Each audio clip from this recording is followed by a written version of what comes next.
Hello everyone, कैसे हैं आप सब लोग। Welcome back to ICT virtual classroom Dehradun. मैं निखिल राणा। क्लास 8 का अपना मैथ्स का टॉपिक अंडरस्टैंडिंग क्वाड्रिलेटरल्स, इसको कंटिन्यू करेंगे। तो चलिए बच्चों, अपनी क्लास शुरू करते हैं। शुरू करने से पहले हमेशा की तरह थॉट ऑफ द डे लेके चलते हैं। तो आज का थॉट ऑफ द डे है बच्चों, a little progress each day adds up to a big result. जी हाँ, हर दिन की एक छोटी प्रोग्रेस आपको आगे जाके एक बड़े परिणाम के रूप में देखने को मिलती है। आप फॉर एग्जांपल कोई आर्मी ऑफिसर आप बनना चाहते हैं, आर्मी की भर्ती आप क्रैक करना चाहते हैं, आर्मी सोल्जर आप बनना चाह रहे हैं, तो ऐसा तो है नहीं कि आप जिस दिन भर्ती होगी उसी दिन दौड़ोगे, उसी दिन आप लंबी कूद करोगे, उसी दिन आप सब कुछ कर लोगे, नहीं ना। हर दिन आप स्टार्ट से 5 किलोमीटर की दौड़ है फॉर एग्जांपल, तो आप एक ही दिन तो 5 किलोमीटर नहीं भाग जाओगे। पहले दिन आप थोड़ा भागोगे, 500 मीटर भागे, अगले दिन आप 1 किलोमीटर भागे, एक हफ्ते बाद आपने 2 किलोमीटर तक भागे, बिना रुके आप अगले हफ्ते तक 3 किलोमीटर। तो इंप्रूवमेंट हो रही है, हर दिन छोटी छोटी प्रोग्रेस आप ऐड कर रहे हो, जो आगे बड़े रूप में आपको देखने को मिल रही है। तो ऐसी पढ़ाई के उसमें भी होता है। अब आप एक दिन में कोई सक्सेसफुल आदमी नहीं बन सकते, एक दिन में पूरा चैप्टर खत्म नहीं कर सकते, एक दिन में पूरी बुक खत्म नहीं कर सकते। तो हर दिन हम कुछ ना कुछ सीख रहे हैं, कुछ ना कुछ सीख रहे हो, सब सीखते सीखते इकट्ठा होके आगे एक बड़े परिणाम के रूप में हमें देखने को मिलता है। तो इस चीज से आप हमेशा ये बिल्कुल एक अवेयर रहें कि हाँ भाई ठीक है, हम जो चीज आप सीख रहे हो कल ना कल काम कहीं ना कहीं जरूर आएगी। ठीक है, तो चलिए फिलहाल अब थोड़ा एक बार क्विक रिवीजन कर ले हम, और उसके बाद जो है हाँ, चैप्टर नंबर 2 से बच्चों को काफी प्रॉब्लम्स है। Chapter number 2 again one of the most important chapter of the mathematics. तो आज चैप्टर नंबर 2 के क्वेश्चंस भी हम करेंगे। एक रिवीजन के तौर पे मैंने आपको बोला था कि मंडे को मैं आपको मंडे टू हर मतलब क्लास में आपको चैप्टर नंबर 2 के क्वेश्चंस भी करने के लिए आपको देता रहूंगा, ताकि मैं आप लोगों की कैलकुलेशन स्किल्स को जान सकूं कि आप कितना प्रैक्टिस कर रहे हैं। तो चलिए जरा, सबसे पहले हमने कल बात की थी कि बाइसेक्ट, जब भी मैं बाइसेक्ट वर्ड यूज करूंगा, जब भी मैं बाइसेक्ट वर्ड यूज करूंगा तो बाइसेक्ट मतलब होता है समद्विभाजित। और समद्विभाजित मतलब क्या होता है? बाइसेक्ट मतलब divided into two equal part, divided in two equal parts, यानी कि दो, एक होता है दो भागों में बांटना, एक होता है दो बराबर भागों में बांटना। तो ये बात जो हो रही है, दो बराबर भागों में बांटने की बात हो रही है। ठीक है, इसको हम बाइसेक्ट नहीं समद्विभाजित बोलते हैं। तो कुछ क्वाड्रिलेटरल्स के बारे में हमने जाना था। तो सबसे पहले था हमारा स्क्वायर। स्क्वायर क्या होता है? ये भी एक क्वाड्रिलेटरल है, इस ऑल साइड्स आर इक्वल। अगर एक 5 सेंटीमीटर की तो सारी की सारी भी 5 सेंटीमीटर की होंगी। फिर आता है ऑल एंगल्स आर 90 डिग्री, सारे कोण 90 डिग्री के होते हैं। इसमें ये देखो, ये कोण ले लो, चाहे ये कोण ले लो, चाहे ये कोण ले लो, चाहे सारे के सारे कोण इसमें 90 डिग्री के होंगे। तीसरा, बोथ डायगोनल्स आर इक्वल, इसमें दोनों डायगोनल्स आपके इक्वल होते हैं, यानी दोनों विकर्ण आपके बराबर होते हैं। अगर एसी 10 सेंटीमीटर है तो बीडी भी आपका 10 सेंटीमीटर होगा। फिर diagonal bisect each other at 90 degree. ठीक है, ये डायगोनल बाइसेक्ट, ये दोनों पॉइंट को मैं एक ही साथ लिख रहा हूं। Diagonal bisect each other at 90 degree, यानी डायगोनल एक दूसरे को बाइसेक्ट करते हैं। बाइसेक्ट मतलब जो विकर्ण है एक दूसरे को समद्विभाजित करते हैं। समद्विभाजित जब एक दूसरे से मिलते हैं, एक दूसरे से टकराते हैं, एक दूसरे को जब ये काटते हैं, तो वहां पे क्या करते हैं, एक दूसरे को बराबर भागों में बांटते हैं। यानी कि जैसे ए सी और इधर से है बी डी, तो ये जब ये दोनों एक दूसरे से मिलेंगे, तो जो यहाँ AC है वो AO के बराबर, और ये OC आपस में बराबर, OD और OB आपस में बराबर। ठीक है, तो इस तरीके से चीजें हमारी चलती हैं। और साथ ही साथ जब ये मिलते हैं, जब हमारे डायगोनल्स मिलते हैं, तो ये बीच में जो मिलके यहाँ पे कितने डिग्री का, 90 डिग्री का कोण बनाते हैं। तो यानी कि एंगल DOC भी 90 डिग्री होगा, एंगल COB भी 90 डिग्री होगा, एंगल BOA भी 90 डिग्री होगा, AOD भी आपका 90 डिग्री होगा। तो सारे के सारे 90 डिग्री हमने पढ़ा था, हमने अच्छे से लिखा भी है। स्क्वायर से थोड़ा बहुत रिलेटेड हमारा आता है रोम्बस। तो जैसे स्क्वायर में सारी भुजाएं बराबर होती हैं, इसमें भी स्क्वायर जैसे स्क्वायर है वैसे ही आपका समचतुर्भुज भी होता है। आप देखेंगे इसमें all sides are equal and parallel होती हैं। इस चीज को आप याद रखेंगे, parallel word, all side are equal, सारी भुजाएं इसमें भी बराबर होती है। और बट और सारी भुजाएं साथ में एक दूसरे के समांतर भी होती है। समांतर तो सारे चतुर्भुजों में लगभग समांतर ही होती है। तो ये आपका क्या है, केवल एक दो ट्रेपेजियम वगैरह जहाँ पे समांतर नहीं होंगी। तो आप ये देखें, यहाँ पे भी सारी भुजाएं बराबर है। ठीक है, और स्क्वायर में भी सारी भुजाएं क्या थी, हमारी बराबर थी। फिर स्क्वायर में दूसरा पॉइंट देखोगे, all angles are 90 degree, but rhombus में ऐसा नहीं है। रोम्बस में क्या होता है, अपोजिट एंगल्स आर इक्वल, जो हमारे अपोजिट एंगल्स है वो इक्वल होंगे। यानी कि एंगल ए एंगल सी के बराबर होगा, एंगल बी एंगल डी के बराबर होगा। ये मैंने कल बताया भी था। फिर diagonal bisect each other at 90 degree, तो इसके डायगोनल भी क्या होते हैं, इसके डायगोनल एक दूसरे को जब काटते हैं तो वहां पे क्या बनाते हैं, 90 डिग्री का कोण बनाते हैं। ठीक है, एक दूसरे को जब काटते हैं तो 90 डिग्री का कोण बनाते हैं। फिर बात आती है ये बहुत इंपॉर्टेंट है। Diagonal bisect the angle of the rhombus, ये बहुत इंपॉर्टेंट है रोम्बस के केस में कि जो डायगोनल है, जो विकर्ण है, वो कोणों को समद्विभाजित करता है, यानी कोणों को दो बराबर भागों में बांटता है। बाइसेक्ट वर्ड यहाँ पे आ गया है ना, दो भागों में बांटता है। कहने का मतलब है जैसे एक विकर्ण है और विकर्ण आया एंगल ए पे, एंगल ए पे, ये पूरा एंगल ए है, अगर ये पूरा एंगल ए 40 डिग्री है, ठीक है, पूरा एंगल ये 40 डिग्री है, तो मैं आपको ये बोलूंगा कि ये एंगल इतना यहाँ पे 20 डिग्री होगा और इतना यहाँ पे 20 डिग्री होगा। क्यों? क्योंकि इनको क्या कर रहा है, बराबर भागों में बांट रहा है। वैसे ये वाला विकर्ण भी, और यही विकर्ण, यही डायगोनल एंगल सी को भी बराबर भागों में बांटेगा, और ये वाला विकर्ण एंगल बी को बराबर भागों में बांटेगा और एंगल डी को भी बराबर भागों में बांटता है। ठीक है, ये एंगल पॉइंट आप जरूर लिखना, ये हमारे क्वेश्चंस में भी आपको काम देखने को आपको मिलेगा। फिर sum of angles of adjacent angle of rhombus is 180 degree, ये जो आपको मैंने बताया था, बहुत इंपॉर्टेंट ये पॉइंट हो जाता है। क्यों? क्योंकि इसमें जो पड़ोस सम चतुर्भुज के आसन कोणों का योग 180 डिग्री होता है। आसन कोण मतलब पड़ोसी, एडजेसेंट मतलब पड़ोसी। ठीक है, तो एंगल, जैसे एंगल ए का पड़ोसी कौन है, एंगल बी, तो सर एंगल ए और एंगल बी का सम 180 डिग्री है। आप बोलोगे सर एंगल ए का पड़ोसी तो एंगल डी भी है, मैं बोलूंगा बिल्कुल है, तो एंगल ए और एंगल डी का योग भी 180 डिग्री होता है। फिर बोलते हैं एंगल बी और एंगल सी, इसका योग ये भी 180 डिग्री होगा। एंगल बी का पड़ोसी एंगल ए भी तो है, पर हमने वो कवर पहले ही कर लिया है। फिर बढ़ते हैं एंगल सी और एंगल डी की तरफ, angle C angle D 180 degree, angle C का पड़ोसी एंगल बी भी है, वो हमने पहले ही कवर कर लिया। तो आप देखेंगे तो इसमें जो अगल बगल के जो एंगल्स होते हैं उनका जो सम, उनका जो योग होता है 180 डिग्री के बराबर। ठीक है, ये तो बात हो गई स्क्वायर और रोम्बस की, जो लगभग एक जैसे हैं। फिर आते हैं रेक्टेंगल, आयत। आयत में आप देखेंगे, आयत में आप यहाँ देखते हैं कि यहाँ पे अपोजिट साइड्स इक्वल होती हैं। जैसे रोम्बस और स्क्वायर में सारी भुजाएं बराबर थी, यहाँ पे सम्मुख भुजाएं बराबर होती हैं। तो आप देखेंगे कि यहाँ पे जितना AB, अगर AB 10 सेंटीमीटर है तो यहाँ पे CD भी 10, और अगर ये 5 सेंटीमीटर है तो अपोजिट साइड भी कितनी होगी, 5। तो इस तरह से कहने का मतलब है कि यहाँ पे सम्मुख भुजाएं बराबर होती हैं। All angles are 90 degree. आप देखेंगे ऑल एंगल्स 90 डिग्री हमने कहाँ पढ़ा था, हमने ऑल एंगल्स सारे कोण 90 डिग्री के हमने कहाँ पढ़े थे, स्क्वायर में पढ़े थे। ठीक है, अभी अभी थोड़ी देर पहले हमने कहाँ पढ़े, स्क्वायर में, स्क्वायर में पढ़े कि सारे ऑल एंगल्स 90 डिग्री, सभी कोण 90 डिग्री के होते हैं। ठीक है, तो रेक्टेंगल में भी सारे एंगल 90 डिग्री के होते हैं, जो चारों कोण है 90 डिग्री के आपको देखने को मिलेंगे। Opposite sides are parallel, each parallel है।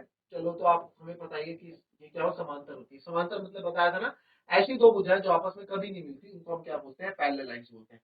कैसी भी हो सकती है ये, ठीक है, ये ऐसे जाती भी हो सकती है। यानी पैरेलल लाइंस हमारी वो होती है जो कभी हमें मिलती नहीं है, ठीक है, जो कभी आपस में मिलती नहीं है। फिर both diagonals are equal in length, यानी कि हमने कहा देखा था, हमने दोनों डायगोनल्स आपके इक्वल होते हैं, दोनों विकर्ण आपके बराबर होते हैं। हमने कहा पढ़ा था, ये हमने स्क्वायर में पढ़ा था कि दोनों के विकर्ण बराबर होते हैं, और दूसरा हम कहा पढ़ रहे हैं, रेक्टेंगल में पढ़ रहे हैं कि दोनों के क्या होते हैं, विकर्ण बराबर होते हैं, यानी कि जितना AC है उतना ही BD भी होगा, तो AC बराबर BD। Diagonal bisect each other, but यहाँ पे डायगोनल बाइसेक्ट करते हैं, बट बीच में 90 डिग्री नहीं बनाते हैं। डायगोनल एक दूसरे को समद्विभाजित तो करते हैं, बट 90 डिग्री पे नहीं करते हैं। तो क्योंकि जिस तरह से आपने तक फिगर देखे, जब हम यहाँ तो यहाँ पे 90 डिग्री बना रहे हैं, जब डायगोनल एक दूसरे को काट रहे हैं तो 90 डिग्री बना रहे हैं, बट आप यहाँ देखेंगे यहाँ जब एक दूसरे को काट रहे हैं तो यहाँ पे 90 डिग्री नहीं बना रहे हैं। ठीक है, और दूसरी चीज, ये दोनों आपस में बराबर होते हैं जब काटते हैं। AO OC के बराबर होगा, OB OD के बराबर। फिर रेक्टेंगल से बन के आता है पैरेललोग्राम, वही पैरेललोग्राम में अपोजिट साइड इसकी इक्वल होती है, जैसे अभी तक रेक्टेंगल की थी। ठीक है, दूसरा इसमें अपोजिट एंगल इक्वल होते हैं। अपोजिट एंगल इक्वल हमने किस में पढ़े थे, अभी अपोजिट एंगल इक्वल हमने रोम्बस में पढ़े थे। रोम्बस के बाद हम पैरेललोग्राम में पढ़ रहे हैं कि अपोजिट एंगल इसके क्या होते हैं, इक्वल होते हैं। अगर एंगल ये 60 का है तो ये भी कितने का होगा, 60 का होगा। तीसरा है diagonal of parallelogram bisect each other, यहाँ भी जो पैरेललोग्राम के डायगोनल है, विकर्ण एक दूसरे को समद्विभाजित करते हैं। आप यहाँ लिख के यहाँ देखा भी है, AO बराबर OC, AO बराबर OC, OB बराबर OD। वही पड़ोसी जो एंगल होते हैं उनका सम 180 डिग्री होता है। Sum of adjacent angle of parallelogram is 180 degree. तो आपको ये बताया मैंने कि जो इसके पड़ोसी एंगल है उनका सम भी क्या होता है, 180 डिग्री होता है, जैसे कि अभी हमने इससे पहले देखा था। तो ये कुछ प्रॉपर्टीज जो हमने प्रीवियस क्लास में डिस्कस की, हर एक पॉइंट को मैंने आपको एग्जांपल देके समझाया था। हरे यहाँ पे एग्जांपल नहीं लिखे हुए हैं, बट आपको समझाया पूरा गया था। फिर भी अभी किसी को डाउट है तो वो लिख लें। अब मैं क्वेश्चन इसके बाद दूंगा आपको। इस पे जो क्वेश्चन है, इस पे तो आज मैं आपको क्या काम दूंगा, क्योंकि आपने संडे को पढ़ा ना पढ़ा, अब आपको मैं आज क्या काम दे रहा हूँ होमवर्क में एक काम दे रहा हूँ कि जितनी भी प्रॉपर्टीज हैं इन सब के बारे में आप पढ़ के आएंगे। इन सब का आप जितना भी आपका समांतर चतुर्भुज है, समचतुर्भुज है, वर्ग है, आयत है, इन सब को आप पढ़ के आएंगे और इन सब को पढ़ने के बाद हम क्या करेंगे, कल इस पे क्वेश्चंस करेंगे। बट अभी क्या करेंगे, अभी तो हम क्या करेंगे, अभी चैप्टर नंबर 2 के कुछ क्वेश्चंस मैं आपको दूंगा और देखूंगा वो चैप्टर नंबर 2 के क्वेश्चंस कितने बच्चे कर पा रहे हैं। इंपॉर्टेंट चैप्टर है बच्चों, वो उस पर सारी मैथ्स डिपेंड है, 8th 9th 10th की मैथ्स उस चैप्टर पे डिपेंड है। तो जब तक आपको कैलकुलेशन नहीं आएंगी, आप वो चैप्टर अच्छे से नहीं कर पाओगे, तो आप मैथ्स अच्छे से नहीं कर पाओगे। ठीक है,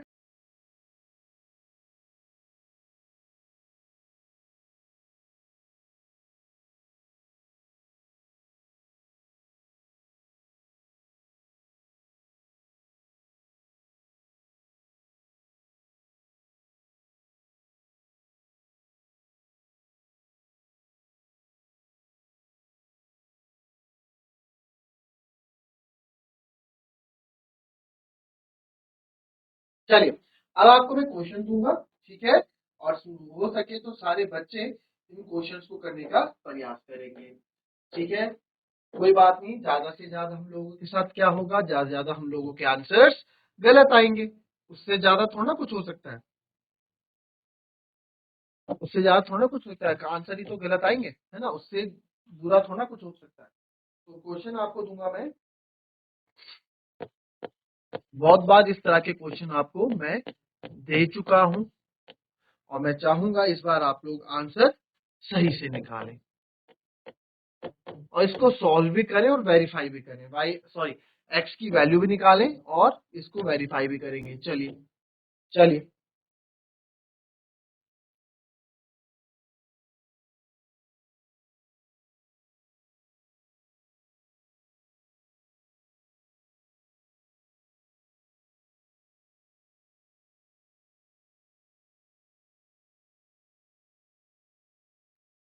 जीआईसी सियालदे, बच्चों बैठना ऐसे नहीं है, क्वेश्चन के आंसर लूंगा आपसे मैं अभी। जीआईसी सियालदे, इस क्वेश्चन को देखो, एक्स की वैल्यू निकालो। ठीक है, और सारे स्कूल जितने हैं जीआईसी सियालदे का नाम लिख लें और हल्दू खाल का नाम लिख लें, अभी इनसे हम आंसर लेंगे और फटाफट।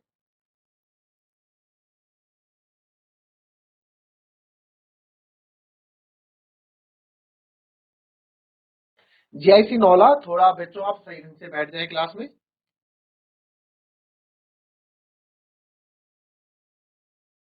तो आया आंसर, आया आंसर,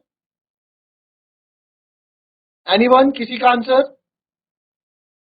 ये क्वेश्चन तो होना चाहिए यार, इतना इजी क्वेश्चन है, चैप्टर हम कवर कर चुके हैं, रिवीजन के तौर पे कर रहे हैं, आंसर आना चाहिए।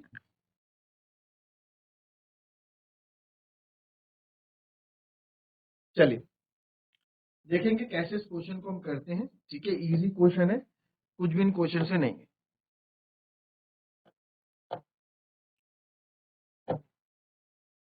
तो 16 minus 2 3x plus 5 equals to 4x minus 2। ठीक है, क्वेश्चन लिख दिया, 16 है, आप 16 माइनस 2 मत कर देना, यहाँ पे 16 माइनस 2 14 मत कर देना। क्यों? क्योंकि पहले मल्टीप्लाई होगा बॉड मास के रूल से, पहले 2 अंदर मल्टीप्लाई होगा, ठीक है, बाद में माइनस बाद में होगा, पहले बॉड मास के अकॉर्डिंग ये पहले क्या होगा, मल्टीप्लाई होगा। ठीक है, तो जिसको ये चीज नहीं क्लियर पूछ रहे मुझसे, 2 3 जा 6x, फिर माइनस प्लस माइनस, हमेशा याद रखना नंबर से पहले साइन को देखेंगे, नंबर से पहले साइन को देखेंगे, लिख बाद में लेना, पूरा टाइम दूंगा लिखने का, अभी समझ लो। Minus plus minus plus minus, तो हमारा माइनस प्लस माइनस आ गया, तो जब माइनस प्लस माइनस आया, अब 2 5 जा 10, ठीक है, हमने ब्रैकेट भी सॉल्व कर दिया, equals to 4 multiply by x 4x, minus का साइन है माइनस, 4 दूनी 8। ठीक है, फिर देखें, अब 16 के साथ कौन आएगा, 10 आएगा, इसको अलग साथ लिख दो, माइनस 6x अलग लिख दो, और 4x माइनस 8 तो ना जुड़ सकते हैं ना घट सकते हैं, क्यों? क्योंकि एक चर है और एक अचर है। ठीक है, सेम फैमिली के हमारे पास यहाँ पे ये नहीं है। तो 16 में से 10 गया 6 minus 6x equals to 4x minus 8। x वाले नंबर एक तरफ ले लेते हैं, तो इधर अगर इधर 6 को उधर ले जाऊंगा तो यहाँ क्या बचेगा बच्चों, माइनस का 6x बचेगा। 4x को उधर लाऊंगा तो माइनस का 4x हो जाएगा। इक्वल्स टू यहाँ क्या बचा, यहाँ माइनस का 8 बचा। ये 6, यहाँ देखो 6 क्या है, प्लस का, इसके आगे कुछ नहीं है, तो प्लस का 6 उधर जाके माइनस का 6 हो जाएगा। 6 और 4 10, minus minus plus, minus 10x minus minus plus 8 और 6 14। हमें x की वैल्यू चाहिए, x को आप अकेला रखोगे, इधर माइनस 14 ऑलरेडी है ही, और माइनस 10 भी इधर आ जाएगा, मल्टीप्लाई में है, इधर आके डिवाइड में हो जाएगा, है ना। हमने ये चीजें सब सीखी हुई है, नहीं आती है तो पूछें। माइनस से माइनस कैंसिल, 2 7 14, 2 5 10। तो x बराबर यहाँ मेरा क्या आ चुके हैं, x बराबर यहाँ मेरा 7/5 आ, ठीक है, 7/5 आ गया।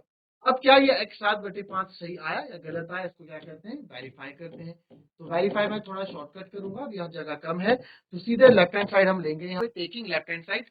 तो लेफ्ट हैंड साइड क्या है हमारे पास, लेफ्ट हैंड 16 माइनस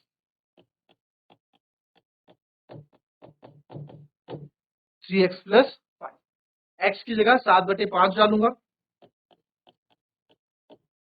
x की जगह 7/5 प्लस 5, 16 माइनस 2, 7 की 21/5 प्लस 5, 16 माइनस 2, 5 एलसीएम इधर आ गया 21, 1 5 5 10, तो फिर भी 5 10 25।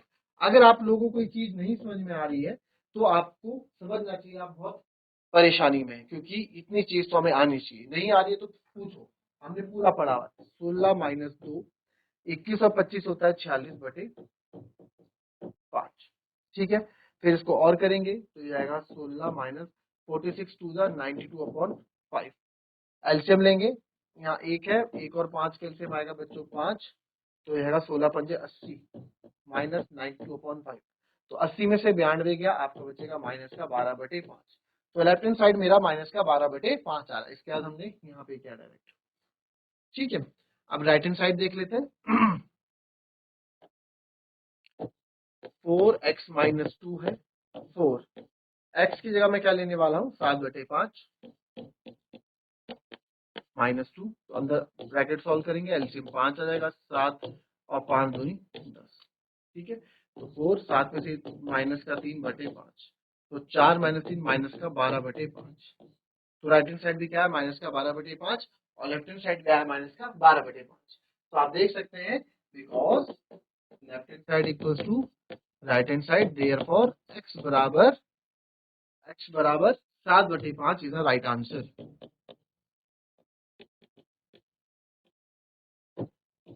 ऐसे लिख सकते हैं, ठीक है। तो आप इसको कॉपी करके देख लें, अच्छा क्वेश्चन था, ठीक है। इस तरह का क्वेश्चन अच्छा क्वेश्चन है, और ये क्वेश्चन हमको आने चाहिए आपके। मैं बार बार हर जब मैं चैप्टर पढ़ाऊंगा मैथ्स में, ये क्वेश्चन बीच में जो सा भी चैप्टर चल रहा होगा उसमें क्वेश्चन आपको देता रहूंगा।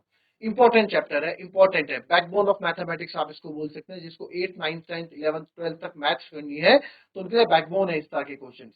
इस तरह के क्वेश्चन करोगे तो ही आप आगे इंप्रूव कर पाओगे, ठीक है।